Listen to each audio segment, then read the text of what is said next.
Hello. Sorry I'm not here today, but I do have a very cool activity planned for you. It's going to be called the continuous line and shape drawing. Okay. So first thing, we need to deal with the line. And it's not just any kind of line. It's a continuous line that is going to extend and cover your entire paper. Okay. So I usually start when I'm doing this, I start down, work my way up, back down again, work my way back up until it covers your entire paper. So I'm going to start one. I have a finished one over here to show you, but I'm going to start one briefly so you can see. This can take a few minutes, especially if you're really taking your time and thinking about some really cool patterns and designs that you can make. So it could take a few minutes. So here I started right here. You see that? And I'm just going to keep going.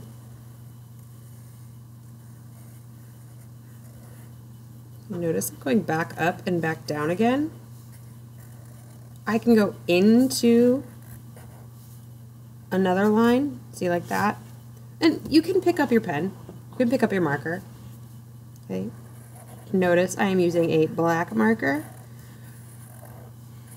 Okay, you can use a Sharpie, you can use a black flare, or you can use a black Crayola marker.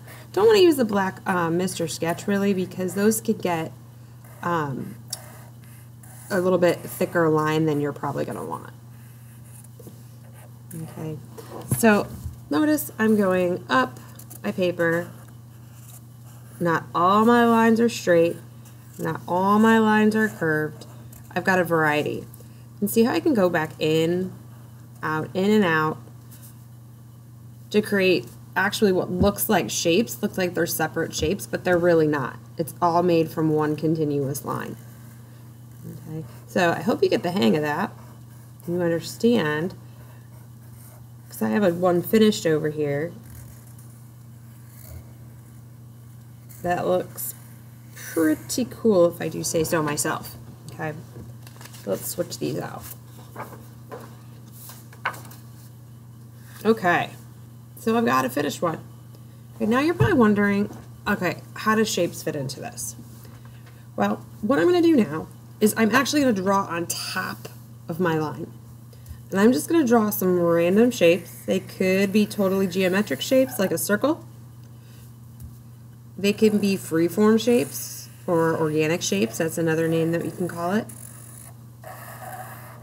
Like this.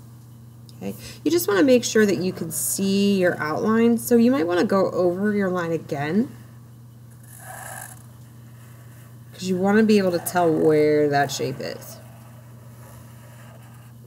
Okay. I'm going to even do some smaller shapes and some bigger shapes. I'm going to actually go over this one more time too.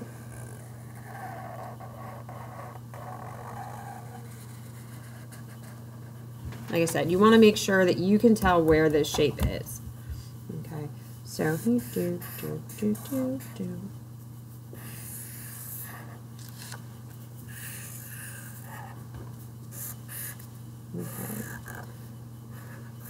Okay, so pretend I drew a couple more shapes and I went over them so I could tell where my outline was.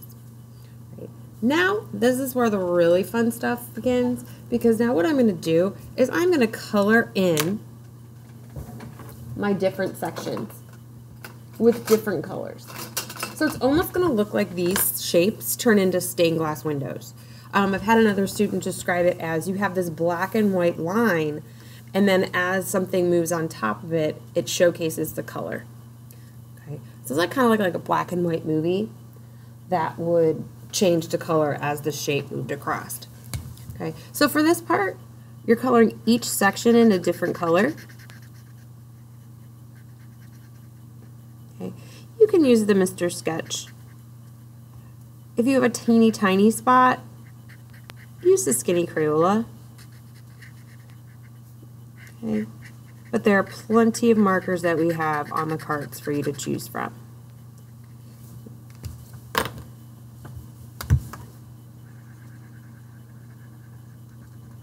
Okay, so this is a super cool, super fun project. that I think that you guys are really, really, really going to enjoy.